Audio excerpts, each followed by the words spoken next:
მიკროულტრაბგერა 29 მეგაჰერცზე დაფუძნებული პროსტატის კიბოს სკრინინგი და ადრეული დეტექცია. პატრიცემულ კოლეგებო, მოგეხსენებათ, რომ პროსტატის კიბო ყველაზე ხშირად დიაგნოსტირებული ონკოლოგიური დაავადებაა კანის კიბოს შემდგომ. პროსტატის კიბოს ხუთწლიანი გადარჩენადობის მაჩვენებლებიდან გამომდინარე, აშკარაა, რომ პროსტატის კიბოს სკრინინგი და ადრეული დიაგნოსტიკა აუცილებელია.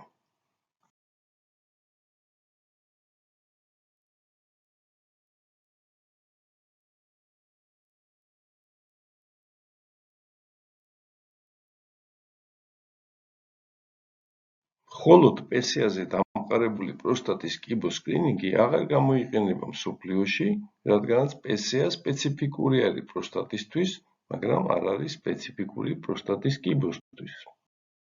ჯერ კიდევ 2012 წელს ამერიკის პრევენციის სამსახურმა უარყო მხოლოდ PSA-ზე დამყარებული პროსტატის კიბოს სკრინინგი. სწორი ნაწლავის დიგიტალურ რექტალურ გასინჯვას დაბალი მგრძნობელობა აქვს მცირე ზომის ან პროსტატის ვენტრალური სიმსივნეებისთვის. ეს მეთოდი ძალზედ სუბიექტურია, ამიტომ სკრინინგისთვის არ არის საკმაოდ ეფექტური. ტრადიციული ტრანსრექტალური ექოსკოპია და მისი ყველა მოდიფიკაცია არაეფექტურია პროსტატის კიბოს სკრინინგსა და ადრეულ გამოვლენაში, რაც არ უნდა თანამედროვე და საუკეთესო კომპანიის ნაწარმი იყოს ეს დანადგარი. რადგანაც ტრადიციული ტრანსრექტალური ექოსკოპია ცუდად ხედავს მცირე ზომის პროსტატის სიმსივნეებს, ამიტომ ტრანსრექტალური ექოსკოპიის კონტროლით განხორციელებული პროსტატის სისტემურ და დაუმიზნებელ ბიოპსიას თან ახლავს კლინიკურად მნიშვნელოვანი პროსტატის კიბოს გამოტოვების მნიშვნელოვანი რისკი. მაგნიტურ-რეზონანსული ტომოგრაფია, რა თქმა უნდა, ეფექტური მეთოდია, თუმცა იგი ვერ ავლენს კლინიკურად მნიშვნელოვან პროსტატის კიბოს შემთხვევათა 10%-ში. მას გააჩნია მაღალი ღირებულება, საკონტრასტო ნივთიერება გადოლინუმი საკმაოდ ტოქსიურია და შესაძლოა წლების განმავლობაში არ გამოვიდეს ორგანიზმიდან. ასევე ალერგიული რეაქციები ან თირკმლის უკმარისობა ხელს უშლის საკონტრასტო ნივთიერების გამოყენებას. კლაუსტროფობია ან ზურგის ტკივილი ხანგრძლივი დიაგნოსტიკური პროცედურის დროს, ზოგიერთი ტიპის სახსარი ან იმპლანტები ასევე წარმოადგენს ბარიერს MRT-ს გამოყენებისთვის. MRT არ არის ყოველთვის და ყველგან სწრაფად ხელმისაწვდომი და ამიტომ აფერხებს კიბოს სკრინინგის პროცესს. და პროსტატის ბიოპსია რეალურ დროში MRT-ს კონტროლით კი საკმაოდ პრობლემური არის. იმისათვის, რომ შესაძლებელი გახდეს MRT-ს დამიზნებით განხორციელდეს პროსტატის თარგეტული ბიოპსია, აუცილებელია MRT-ს და ტრადიციული ექოსკოპიის შერწყმა, ეგრეთ წოდებული ფიუჟენი. ეს ხდება სპეციალური ციფრული პროგრამის და დანადგარის გამოყენებით, თუმცა ეს პროცედურა მრავალსაფეხურიანია, რთულია, ძვირი პროცედურაა, მოითხოვს პაციენტის მრავლობით ვიზიტს სამედიცინო დაწესებულებაში, არ არის რეალურ დროში, ანუ ლაივ რეჟიმში განხორციელებადი და ციფრულ შერწყმას გააჩნია თავისი ცდომილება. გარდა ამისა, MRT ვერ ავლენს კლინიკურად მნიშვნელოვანი კიბოს 10%-ს. MRT-ს გამოყენება მნიშვნელოვნად ახარგრძევს პროსტატის კიბოს სკრინინგისა და გამოვლენის დროს. სკრინინგში MRT-ს ჩართვა იწვევს დამატებით საფეხურებს, როგორიც არის MRT-ს მოცდის დრო, დასკვნის გაცემის დრო, MRT-ს და ტრადიციული ექოსკოპიის შერწყმის დრო, განმეორებითი ვიზიტი უროლოგთან ბიოპსიის დასაგეგმად და ასე შემდგომ.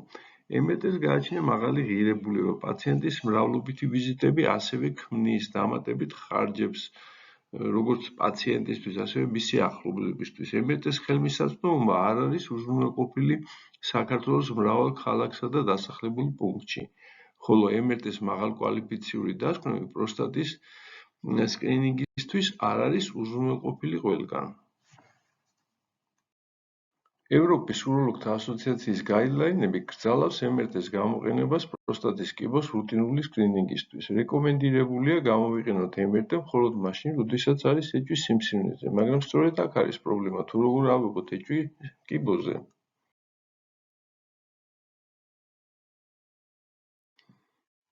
მხოლოდ PSA არაეფექტურია პროსტატის კიბოს რისკების შესაფასებლად, როდესაც PSA ეგრეთ წოდებული ნორმის ფარგლებში, ანუ ნაკლებია 4-ზე, 25%-ში მაინც არის შანსი, რომ არსებობდეს პროსტატის კიბო. ეს არის რისკებზე დამყარებული პროსტატის კიბოს სკრინინგის თანამედროვე მოდელი, რომელიც ისევ და ისევ ეფუძნება არასარწმუნო მეთოდებს, როგორიც არის PSA, როგორიც არის დიგიტალური რექტალური გასინჯვა, ტრანსრექტალური ექოსკოპია და ასევე ეს ემყარება MRT-საც, რომელიც, როგორც იმით აღნიშნეთ, ახანგრძლივებს აძვილებს პროცესს და მაინც არ უზრუნველყოფს პროსტატის კიბოს გამოვლენას 100%-ით. უნდა შევეხოთ კიდევ ერთ პრობლემას პროსტატის კიბოს სკრინინგის პროცესში, ტრანსრექტალური თუ ტრანსპერინეული პროსტატის ბიოპსია, რომელი უკეთესია. ამასთან დაკავშირებით პირველი დონის მტკიცებულება წარმოდგენილია ევროპის უროლოგთა ასოციაციის უკანასკნელ კონგრესში. სეპტიური ინფექციური გართულების რისკი სარწმუნოდ მაღალია ტრანსრექტალური ბიოპსიისას ტრანსპერინეულთან შედარებით. ანტიბიოტიკის და რექტალური პოვიდონ იოდინის გამოყენების მიუხედავად, მაშინ როდესაც ტრანსპერინეული ბიოპსიისას არანაირი ანტიბიოტიკი არ იყო გამოყენებული. აღმოჩნდა, რომ ტრანსპერინეული ბიოპსია მნიშვნელოვნად უკეთესად ავლენს პროსტატის კიბოს ტრანსრექტალურთან შედარებით. სტატისტიკურად სარწმუნო გაუმჯობესებამ თითქმის 6% შეადგინა. ისმის შეკითხვა, დამთავრდა თუ არა ტრანსრექტალური ბიოპსიების ერა.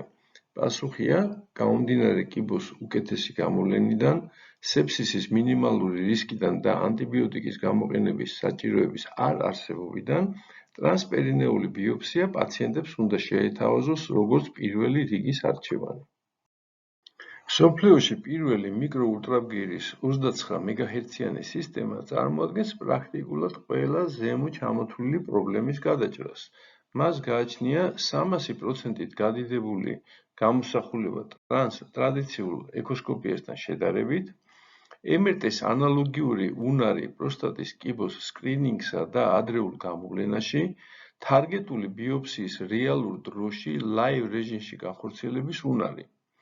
ასევე ნებისმიერი ტიპის პროსტატის ბიოპსიის განხორციელების უნარიც გააჩნია მას, როგორიც არის ტრანსრექტალური, ტრანსპერინეული და ასევე MRT fusion ბიოპსია.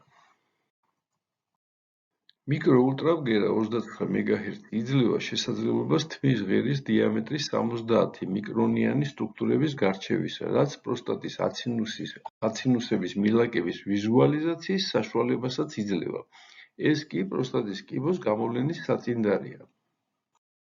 როგორც აღვნიშნეთ, მიკროულტრაბგერას გააჩნია 300%-ით გაუმჯობესებული გამოსახულება ტრადიციულ ტრანსრექტალურ ექოსკოპიასთან შედარებით, ამიტომაც ამ ტექნოლოგიით მიღებული პროსტატის გამოსახულება შეუდარებლად უფრო დეტალურია, როგორც ეს ჩანს წარმოდგენილი სურათიდან. უკანასკნელი წლებია გაჩნდა უამრავი კვლევა, რომელიც ცდილობდა შეედარებინა MRT და მიკროულტრაბგერა პროსტატის კიბოს გამოვლენის, ანუ დეტექციის კუთხით. და ამ შეკითხვებს გაეცა პასუხი.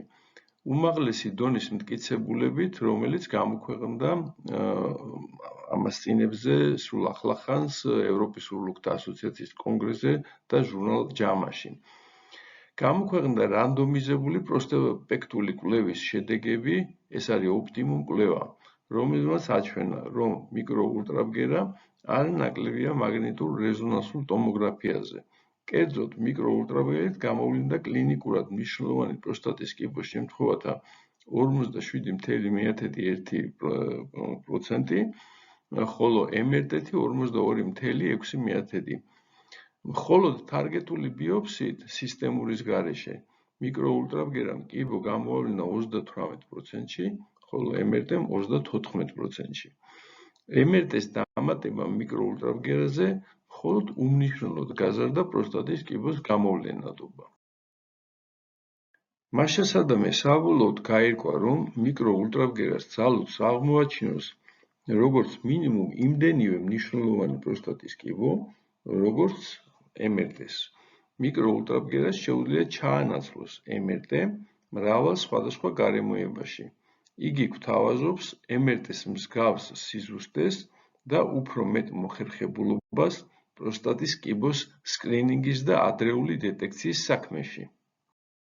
მიკროულტრაბგერას MRT-სთან შედარებით დაბალი შეძენის ხარჯები აქვს. ასევე დაბალია მისი მოვლის და საოპერაციო ხარჯებიც. მიკროულტრაბგერა საშუალებას იძლევა პროსტატის ერთსაფეხურიანი ვიზუალიზაციისა და ბიოპსიისა ერთ ვიზიტში. იგი ამცირებს კლინიკაში პაციენტის ვიზიტის რიცხვს. იგი აღმოფხრის პროსტატის კიბოს სკრინინგისა და ადრეული დიაგნოსტიკის მიზნით მაგნიტურ-რეზონანსული ტომოგრაფიის, ანუ MRT-ს აუცილებლობას. იგი შეიძლება შესრულდეს ოფისში უროლოგის მიერ. გავრცელებულია საქართველოს ისეთ ქალაქებშიც, სადაც მაგნიტურ-რეზონანსული ტომოგრაფია არ არის ხელმისაწვდომი. მასწავლამი საბოლოო ჯამში მიკროულტრაბგერას შეუძლია მნიშვნელოვნად გაამარტივოს, გააიაფოს და უფრო ფართოდ ხელმისაწვდომი გახადოს პროსტატის კიბოს სკრინინგი. მიკროულტრაბგერითი კვლევისას პროსტატის კიბოს რისკები ხასიათდება ხუთბალიანი PRIMUS ქულათა სისტემით, რომელიც პრინციპში არის MRT-ს PI-RADS სისტემის ანალოგიური. დაზიანების უფრო მაღალი PRIMUS 4 ან 5 ქულები მიუთითებს კიბოს მაღალ რისკზე და შესაბამისად მეხსეულად დიაგნოსტიკის ეტაპზევე, ანუ უროლოგთან პირველსავე ვიზიტზე შესაძლებელია აღებულ იქნეს ეჭვი პროსტატის კიბოზე და იქვე შესაძლებელია განხორციელდეს თარგეტული ბიოპსია. გარდა უმაღლესი რეზოლუციის ხარისხის, რაც საშუალებას იძლევა მაღალი სიზუსტით გამოვარდნოთ პროსტატის კიბო, მიკროულტრაბგერა იძლევა პრივილეგიას, რომ პროსტატის ვიზუალიზაცია და თარგეტული ლაივ რეჟიმში განხორციელებული ბიოპსია ჩავატაროთ ერთ პროცედურაში. მასშტაბე მიკროულტრაბგერის გამოყენებით შესაძლებელია პროსტატის რუტინული დიაგნოსტიკა, სკრინინგი და თარგეტული ბიოპსია განხორციელდეს ერთდროულად, უროლოგთან პირველსავე ვიზიტზე, ოფისიდან გაუსვლელად მაგნიტურ-რეზონანსული ტომოგრაფიის გარეშე. ვიდეო რგოლში ვხედავთ პროსტატის აფექტში PRIMUS 4 კიბოზე საეჭვო უბანს და ტრანსრექტალურ დამიზნებით ბიოპსიას. ასევე ვხედავთ საბიოპსიო ნემს, თუ როგორ შედის რექტუმიდან ირიბად პროსტატის საეჭვო უბანში. ამ ვიდეო რგოლში კი ვხედავთ პროსტატის PRIMUS 5 კიბოზე საეჭვო უბანს და უკვე ტრანსპერინეულ დამიზნებულ ბიოპსიას. ასევე ვხედავთ საბიოპსიო ნემს, თუ როგორ შედის ის შორისიდან ჰორიზონტალურად პროსტატის საეჭვო უბანში. წარმოგიდგენთ კლინიკურ შემთხვევას, 75 წლის მამაკაცი, PCR 8 ნანოგრამ მილილიტრი, მაგნიტურ-რეზონანსული ტომოგრაფიის მონაცემები უმნიშვნელო ეჭვს ვადებს, ხოლო მიკროულტრაბგერა კიბოზე ძალიან საეჭვოა. განხორციელდა თარგეტული ტრანსპერინეული ბიოპსია მიკროულტრაბგერის კონტროლით საეჭვო უბნიდან. გამოვლინდა გლისონი 8, 4+4 აგრესიული ადენოკარცინომა. ჩვენ ჩავატარეთ ორიგინალური კვლევა.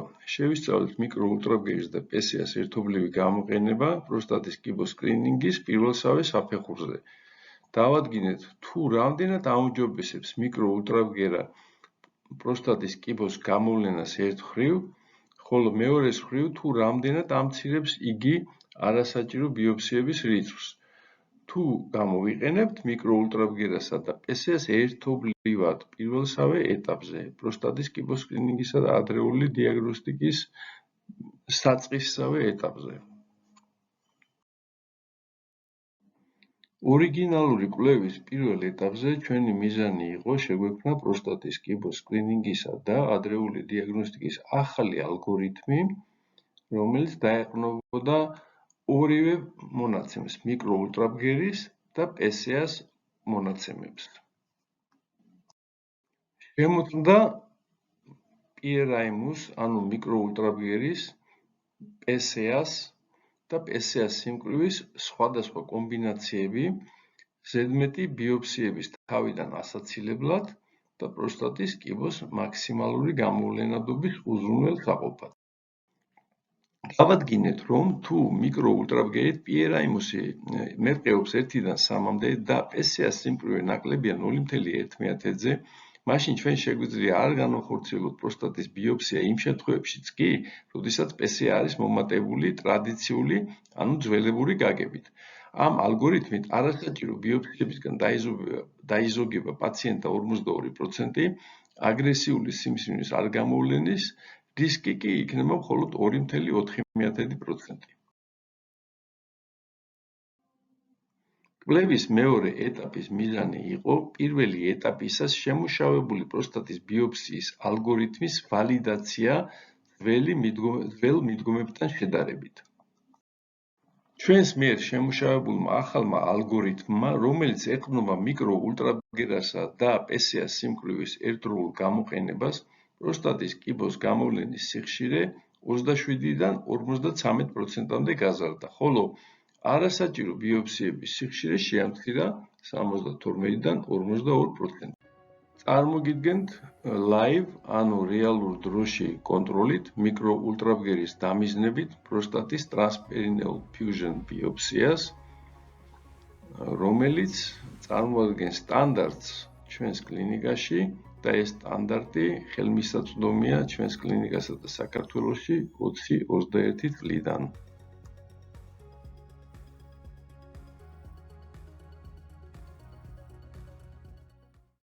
მიკრო-ულტრაბგერა 29 MHz-ზე დაფუძნებული პროსტატის კიბოს სკრინინგი ხელმისაწვდომია საქართველოში 5 ლოკაციაზე ჩვენი კლინიკის ფილიალებში. დასკვნები. მიკრო-ულტრაბგერა წარმოადგენს პროსტატის კიბოს სკრინინგისა და ადრეული დიაგნოსტიკის ინოვაციურ მეთოდს. იგი უნდა ჩაითვალოს პროსტატის კიბოს თანამედროვე სკრინინგის პროტოკოლების ნაწილად, როგორც პირველი რიგის კვლევის საშუალება ან როგორც MRT-ს დამხმარე. პროსტატის ბიოფსია უნდა იქნეს რეკომენდირებული, როდესაც PRIMOS შეადგენს 5-ს ან 4-ს, ან როდესაც PRIMOS 3-ია და PSA-ს სიმკვრივე აღემატება 0,1-ს. ეს გააუმჯობესებს პროსტატის კიბოს ადრეული გამოვლენას და შეამცირებს არასაჭირო ბიოფსიების რიცხვს. მიკრო-ულტრაბგერა საშუალებას იძლევა პირველადი ჯანდაცვის პირობებში, უროლოგთან ერთი ვიზიტის ფარგლებში განხორციელდეს პროსტატის კიბოს სკრინინგი და კიბოზე ეჭვის მიტანის შემთხვევაში პროსტატის თარგეტული ბიოფსიაც. გმადლობთ ყურადღებისთვის.